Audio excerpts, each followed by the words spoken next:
Assalamualaikum warahmatullahi wabarakatuh.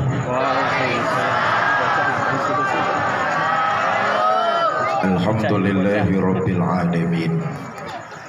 Salatu wassalamu ala asrafil anbiya wal mursalin Sayyidina wa maulana Muhammadin wa ala alihi wa sahbihi ajma'in, amma ba'du. Yang mulia para ulama, para kiai, para asatiz dan asatizah, yang saya hormati para tokoh masyarakat, keluarga besar almarhum Bapak Haji Satiri bin Haji Sinen, ibu bapak, saudara-saudara kaum muslimin yang saya cintai. Alhamdulillah, berkat izin dari Allah, malam ini kita dapat bertemu dan berkumpul. Mudah-mudahan pertemuan kita malam ini mendapat curahan rahmah dan berkah dari Allah Subhanahu wa taala. Salawat dan salam selalu kita curahkan pada junjungan kita baginda Nabi besar Muhammad sallallahu alaihi wasallam. Dengan kelak di yaumil akhir nanti, kita semua yang hadir di sini mendapat syafaat dari Nabi Muhammad sallallahu alaihi wasallam. Ibu bapak, saudara-saudara, malam ini begitu banyak jamaah yang hadir dalam rangka haul ketiga dan ke-10 dari almarhum Bapak Haji Satiri bin Haji Sinen dengan Ibu Hajah Aminah binti Haji Mahid. Begitu banyak yang hadir malam ini, saya yakin kita semua mendapat pahala silaturahmi. Amin.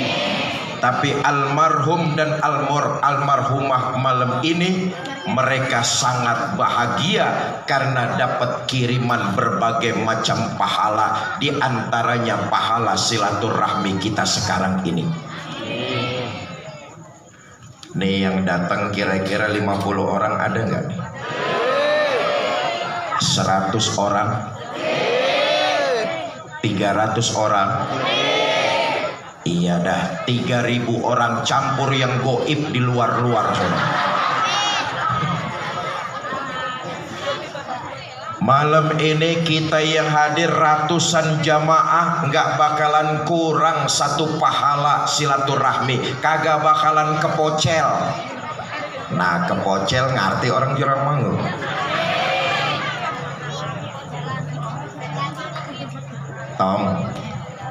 Tom, hei, Tom, jangan berisik di situ, Tom. Ribet pidato, kalau ada saingan ribet urusan. Minta tolong panitia haul, anak-anak kita diatur dulu tuh. Kita ratusan orang yang malam ini hadir haul, insya Allah nggak bakalan kurang pahala silaturahmi kita, nggak bakalan kepocel. Tapi bayangin malam ini almarhum dan almarhumah, segini banyak jamaah yang hadir, mereka ketutugan pahala. Pahala apa? Di antaranya pahala silaturahmi, kumpulnya kita malam ini karena wasilah beliau berdua, kita bisa dapat pahala silaturahmi. Almarhum dan almarhumah kebanjiran pahala silaturahmi.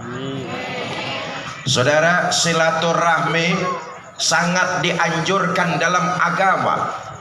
Dengan silaturahmi tercipta kehidupan yang baik. Kehidupan baik tercipta, ketentraman dapat dirasa, dan kenyamanan bisa segera didapat dengan silaturahmi itu. Maka silaturahmi sangat ditekankan dan dianjurkan dalam agama Islam. Saudara, begini, silaturahmi dalam Islam itu bukan seia dan sekata. Silaturahmi dalam Islam itu saling menghargai, saling menghormati, dan tetap saling mencintai walaupun berbeda. Itu silaturahmi itu.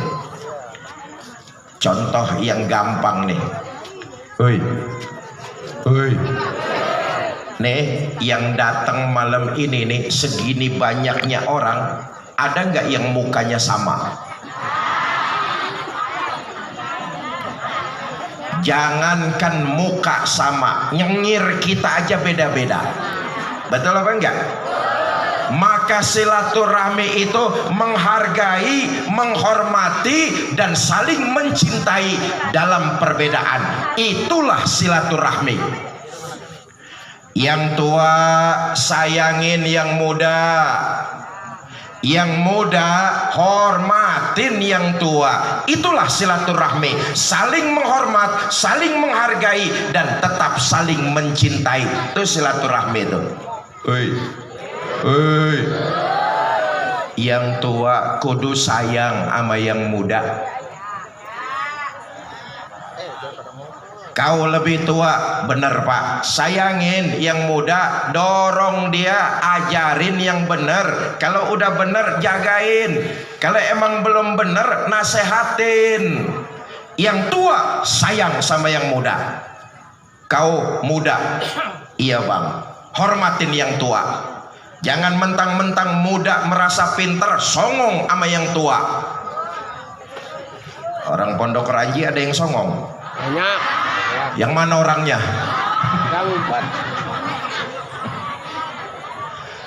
Begitulah berbeda dalam Islam. Silaturahmi tetap saling menghargai, menghormati, dan tetap saling mencintai. Dengan kata lain, silaturahmi dalam Islam berbeda tapi bergandengan tangan, bukan saling menjatuhkan. Awas. Nih kita nih lagi mau sebentar lagi pesta demokrasi, bener apa enggak? Ya. Jaga terus silaturahmi. Apa itu silaturahmi? Tadi sudah saya katakan, saling menghargai, menghormati, mencintai dalam perbedaan. Berbeda boleh, bukan enggak boleh, boleh, sunnatullah. Tadi saya bilang jangankan muka kita sama, nyengir aja beda-beda. Benar apa enggak? Ya. Karena itu silaturahmi itu saling bergandengan tangan dalam perbedaan, bukan malah saling menjatuhkan. Negara kita sebentar lagi pesta demokrasi tanggal 14 Februari. Kita bakal mengadakan pemilu. Saya titip pesan nih. Pertama, jaga silaturahmi walaupun berbeda, saling menghormati. Yang kedua, tanggal 14 Februari besok, orang Jurang Mangu jangan sampai ada yang golput. Datang ke TPS, pilih, salurkan aspirasi Bapak Ibu semua, pilih pemimpin yang saudara senengin. Soal nanti saudara milih siapa, itu urusan saudara, saya kagak ngurusin. Cuma saya titip pesan, silaturahmi kudu tetap kita jalankan. Walaupun pilihan beda sama tetangga, tapi jangan saling ngatain. Walaupun pilihan beda sama orang lain, tapi jangan saling jelekin. Rugi kita masyarakat Jurang Mangu cuma gara-gara beda pilihan sama tetangga, nggak mau jaga silaturahmi. Cuma gara-gara beda pilihan presiden sama tetangga, pelotot-pelototan. Nih begini nih, saudara, ketahuilah siapapun nanti yang terpilih jadi presiden, kita rakyat tetap aja bakalan cari duit sendiri. Karena itu beda partai, beda pilihan presiden, silakan saja. Tapi semangat silaturahmi harus kita jaga. Saling menghargai, saling menghormati, saling mencintai. Dalam perbedaan kita bergandengan tangan, bukan saling menjelekan. Jelas? Jelas? Saudara, saya yakin yang udah pada punya calon, pilih ntar tanggal 14 Februari, coblos aja yang saudara yakini itu pilihan saudara. Oi. Oi. Pilihan orang yang berbeda sama kita biarin aja, mulut jangan ampe lemes ngatain tuh orang. Jelas? Jelas? Sebab kata Nabi begini, ahbib habibaka haunan ma.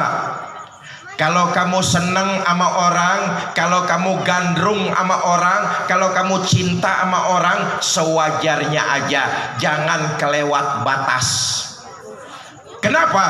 Asa ayyakuna baghidaka yauman ma. Boleh jadi yang malam ini kamu senengin, besok pagi udah berubah jadi orang yang paling kamu benci. Kemarin kita bela-belain abis-abisan, sekarang malah gabung.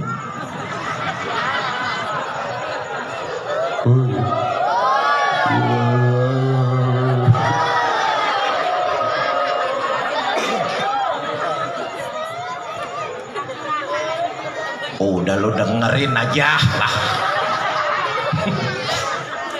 Itu sebabnya kata Nabi, jangan kelewat batas, jangan keterlaluan. Kalau senang sama orang, sewajarnya aja. Sebaliknya kata Nabi, kalau kamu benci sama orang, abghid baghidaka haunan ma. Kalau kamu benci sama orang, bencilah sekedarnya aja, jangan kelewat batas. Kenapa?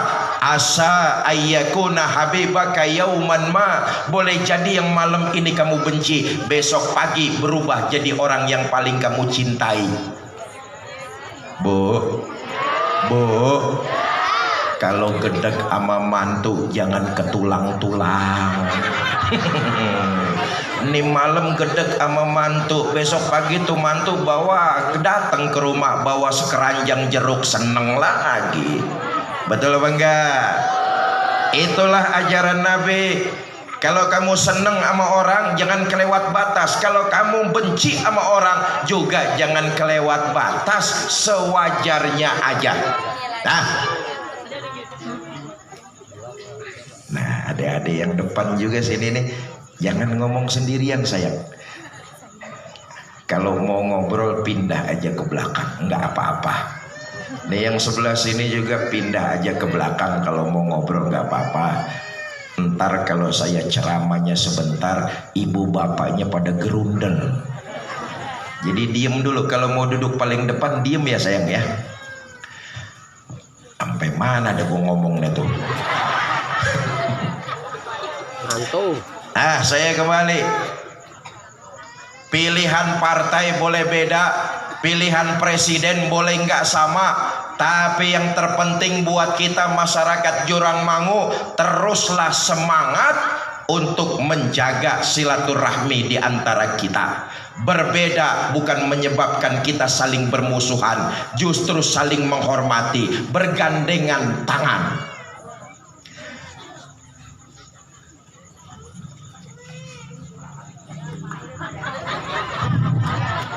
Ya, anaknya aus kali Bu. Oh, ngantuk kali ngajakin. Ya, enak pidato di sini, banyak banget saingannya nih. Bapak Ibu saudara-saudara, begini, sungguh orang celaka hidup tidak mau merawat dan menjaga nilai-nilai silaturahmi. Padahal hidup di kampung bukannya menjaga kerukunan, ini malah memecah belah persatuan. Hidup di kampung senengnya adu domba, jadi tukang kompor. Tukang kompor, ngerti tukang kompor? Bakar belah sini, nyundut sebelah sono, ngipasin belah sini, nyiramin sebelah sono. Kang kompor tuh. Woi, Celaka orang yang hidupnya di kampung tapi nggak mau menjaga kerukunan, nggak mau merawat silaturahmi, hidup malah jadi provokator, mengadu domba, memecah belah kerukunan warga. Kacau, azabnya sangat luar biasa. Orang yang hidup memecah belah, nggak mau menjaga silaturahmi. Udah lu dengerin aja. Diriwayatkan dalam kitab As'adur Rafiq, sarah dari kitab Sulamut Taufik, dahulu ada orang kaya mau pergi haji. Karena kebanyakan duit, nih orang kaya keder mau nitipin duitnya sama siapa. Maklum, waktu itu belum ditemukan sistem perbankan. Keder nih orang kaya, dia mau titipin duitnya sama siapa. Cari di kampung orang yang bisa dianggap amanah, nggak khianat, bisa dititipin duitnya. Cari ngubek-ngubek di kampung, ketemu namanya Fulan. Fulan, saya mau pergi haji, saya titipin uang saya, nanti pulang haji saya ambil lagi uang tersebut. Kata Fulan, Pak, pergi haji dah biar tenang, kerjain rukun syaratnya, mudah-mudahan Bapak dapat haji mabrur. Balik lagi ke sini, ambil duit Bapak, insya Allah kagak bakalan kurang sepeser pun. Tenang nih orang kaya, berangkat dia pergi haji. Selesai pelaksanaan ibadah haji, nih orang kaya pulang langsung ke rumah Fulan, ketok pintu. Assalamualaikum, assalamualaikum, assalamualaikum. 3 kali ngetok pintu, 3 kali memberikan salam. Pintu rumah Fulan kagak dibukain. Tetangga sebelah rumahnya nyongok. Nyongok ngerti nyongok? Yang ngelongok. Tetangga sebelah rumahnya ngomong, Pak, cari siapa? Ano Mas, saya cari Fulan. Kata tetangganya, maaf Pak, Fulan itu beberapa hari lalu meninggal dunia. Innalillahi wa inna ilaihi rajiun. Kata orang kaya, Mas, sampean tetangganya Fulan? Bener Pak. Sampean tahu nggak Fulan punya keluarga di mana? Saya nggak tahu Pak. Sampean tahu nggak almarhum Fulan nyimpen duit saya di mana? Apalagi itu saya kagak ngerti pisan Pak. Nih orang kaya hatinya resah. Dalam hati yang resah, orang kaya ini datang ke seorang ulama yang arif dan bijaksana. Tuan saya, kemarin saya pergi haji, saya titipin uang saya sama Fulan. Begitu saya pulang, saya ke rumah Fulan, tetangganya ngomong Fulan baru beberapa hari lalu meninggal dunia. Tetangganya nggak tahu keluarga Fulan di mana, tetangganya juga nggak tahu almarhum Fulan nyimpen duit saya di mana. Ini jalan keluarnya bagaimana Tuan saya? Kata ulama itu, ntar dulu Pak, saya tanya, almarhum Fulan itu orangnya rajin ibadah apa enggak? Rajin Tuan saya, sholat berjamaah nggak ketinggalan, di mana pengajian dia selalu hadir, kelihatan kok seragamnya banyak. Ayo ngaku lu, ngaku lu. Di mana pengajian dia pasti datang, sama ulama bergaul, hidup di kampung menjaga amanah, nggak pernah khianat. Almarhum Fulan orangnya rajin ibadah. Kata ulama itu, ya udah, kalau emang almarhum Fulan orangnya rajin ibadah, mudah-mudahan sekarang dia sedang mendapat nikmat kubur. Begini aja Pak, Bapak balik lagi ke Mekah dah. Ntar tengah malam di tepian sumur Zam-Zam Bapak panggil Fulan. Kalau emang dia di kuburnya sedang mendapat nikmat, Bapak panggil di pinggir sumur, ntar ada yang nyautin dari dalam sumur Zam-Zam. Ini orang kaya balik lagi ke Mekah. Tengah malam tepat di tepian sumur Zam-Zam, orang kaya beberek. Ngerti beberek? Orang sini ngerti? Manggil Fulan, Fulan, lu dengerin lah. Nih bininya siapa sih nih Bang, nyaut mulu nih dari janda. Orang kaya 3 kali beberek, 3 kali manggil di tepian sumur Zam-Zam, kagak ada yang nyautin dari dalam. Gontai orang kaya nih. Pagi-pagi pulang laporan langsung ke ulama tersebut. Tuan saya, semalam 3 kali saya panggil di tepian sumur Zam-Zam, kagak ada yang nyautin dari dalam. Ini bagaimana tuan saya? Kata ulama itu, waduh celaka. Jangan-jangan almarhum fulan sedang disiksa di dalam kuburnya. Begini aja Pak, Bapak ke Yaman. Bu, Ibu tahu Yaman? Pertigaan kampung sawah belok kanan itu Yaman. So tahu lu lah. Bapak ke Yaman, di Yaman ada satu sumur yang namanya sumur Burnut. Kalau memang almarhum fulan sedang diazab di dalam kuburnya, Bapak panggil di tepian sumur Burnut, ntar bakalan ada yang nyautin dari dalam sumur. Ini orang kaya berangkat ke Yaman. Dia orang kaya. Tengah malam tepat di tepian sumur Burnut, orang kaya teriak, "Fulan! Oi!" Baru sekali manggil udah ada yang nyautin dari dalam sumur Burnut. Terkejut orang kaya, "Ya Allah fulan, kenapa kamu sedang disiksa di dalam kuburmu? Padahal waktu hidup di dunia kan kamu rajin ibadah, sholat nggak pernah ketinggalan, pengajian di mana juga datang, sama ulama bergaul, hidup di kampung mati-matian jaga amanah. Kenapa kamu sedang disiksa di dalam kuburmu?" Kata fulan, "Pak, bener. Waktu di dunia orang kenal saya rajin ibadah. Bener, waktu hidup di kampung saya mati-matian jaga amanah. Tapi rupa-rupanya masih ada satu persoalan yang belum saya selesaikan. Mumpung Bapak kesini, saya minta tolong Pak, temuin saudara saya. Sampaikan salam permohonan maaf dari kesalahan yang pernah saya lakukan dulu." Kaget orang kaya, "Loh, kamu punya saudara?" "Punya Pak." "Di mana saudara kamu?" "Pondok Ranji."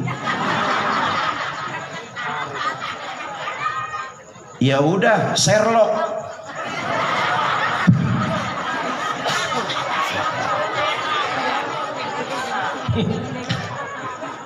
Iya, ini mah improvisasi. "Pak, ini alamat saudara saya, tolong temui saudara saya, sampaikan permohonan maaf dari kesalahan yang pernah saya lakukan dulu." Kata orang kaya, "Baik fulan, alamat udah saya pegang, ntar saya cari saudara kamu, saya sampaikan apa yang jadi amanat kamu." "Terima kasih Pak." "Nanti dulu fulan, ngomong-ngomong duit gua lu taruh mana?" Duit juga nih orang nih. "Oh, duit Bapak saya taruh di pojokan dapur, ada gundukan tanah, gali di situ tuh saya taruh. Tapi saya minta tolong Pak, cari saudara saya, sampein permohonan maaf dari kesalahan yang pernah saya lakukan dulu." Pulang nih orang kaya. Sesuai yang ditujukan, di pojok dapur ada gundukan tanah, digali ada segepok duit, dihitung kagak ada yang kurang. Dalam hati orang kaya berkata, bener almarhum fulan orangnya amanah. Berbekal alamat yang dia pegang, orang kaya ini nutur. Nah, nutur ngerti orang sini nutur. Nyari. Ketemu rumahnya saudara almarhum fulan, ketuk pintu. "Assalamualaikum." "Waalaikumsalam." "Mas, sampean saudaranya almarhum fulan ya?" "Betul Pak, saudara saya kan udah meninggal dunia. Saya tahu, karena itu saya datang ke sini. Begini Mas, saudaramu yang bernama almarhum fulan sekarang sedang disiksa di dalam kuburnya. Ini orang dikasih tahu saudaranya sedang disiksa di dalam kubur, air matanya meleleh, nangis terseduh-seduh. Itulah gambaran dalam kehidupan kita. Bagaimanapun wangkengnya saudara, bagaimanapun kurang ajarnya saudara, kalau lagi susah tetap aja kita kagak tega. Woi.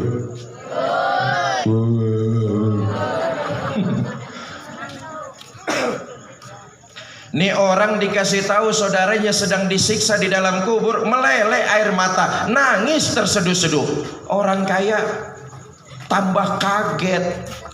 Kata orang kaya, "Mas, sampean ini bagaimana sih? Dulu kan waktu hidup di dunia kalian bersaudara, kok bisa jadi kayak begini?" Cerita nih orang, "Pak, bener, dulu waktu hidup di dunia kami ini saudara.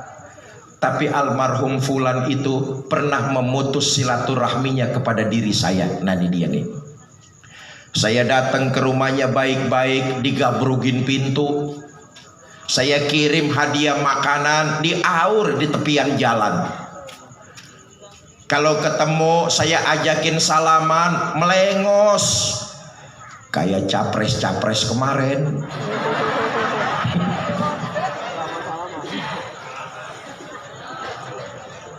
Kalau ketemu di mana tempat saya ajakin salaman, melengos. Sampai pada puncaknya almarhum fulan ngomong sama orang di kampung saya, terang-terangan dia putus silaturahminya kepada diri saya. Ini orang kaya godek, ya Allah, fulan ngapa gitu-gitu amat? Emang mula-mulanya ngapa? Mula-mulanya sih sepele, Pak, cuma gara-gara beda pilihan presiden. Awas lo, awas. Cuma gara-gara beda ide, beda pemikiran, almarhum fulan dia putus silaturahminya kepada saya. Pak, Allah dan Bapak jadi saksinya. Apa saja yang pernah dilakukan almarhum fulan kepada saya maafkan. Saudara, beberapa hari berikutnya orang kaya ini tertidur. Dalam tidur dia mimpi ketemu fulan. Wajahnya berseri, senyumnya tersungging di bibir sambil mengucapkan kalimat terima kasih. Saya kembali, luar biasa malam ini ratusan orang yang hadir, masing-masing kita dapat pahala silaturahmi sarang satu. Tapi almarhum dan almarhumah malam ini kebanjiran pahala sesuai orang yang hadir di majelis ini. Mudah-mudahan itu jadi wasilah terbukanya pintu rahmat Allah. Mereka berdua, almarhum dan almarhumah, Allah jadikan kuburnya raudhah min riyadil jannah. Yang kedua, Bapak Ibu saudara-saudara,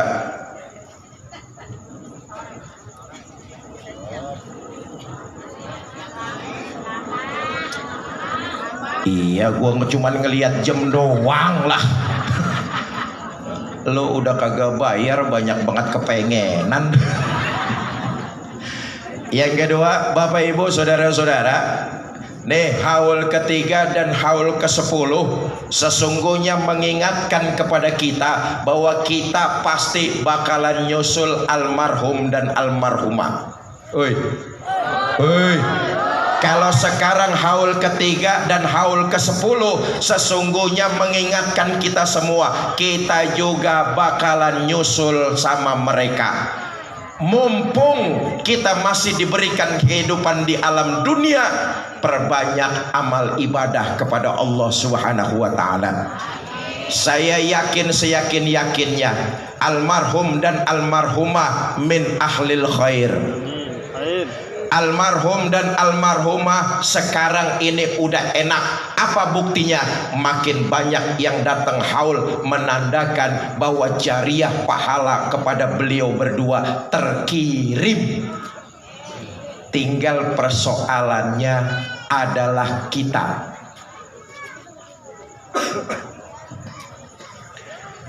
Nah, piring udah keluar tuh piring.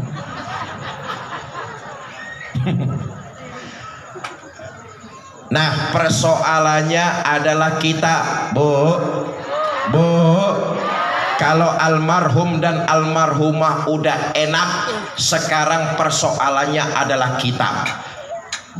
Sebisa mungkin kita juga paling tidak seperti almarhum dan almarhumah. Begitu kita wafat, jariah pahala mengalir kepada kita. Karena itu mumpung masih diberikan hidup kesempatan di alam dunia, perbanyak amal ibadah sebagai bekal kehidupan kita di alam akhirat nanti. Perlu direnungkan, kalau kita banyak amal ibadahnya, insya Allah kita mendapat nikmat kubur. Tapi kalau kita banyak amalan kejahatan, sudah dipastikan siksa kubur menanti kita. Perbedaan waktu antara alam kubur dengan jurang mangu bedanya lama panjang. 1 hari di jurang mangu, 1000 tahun di alam kubur. Oi.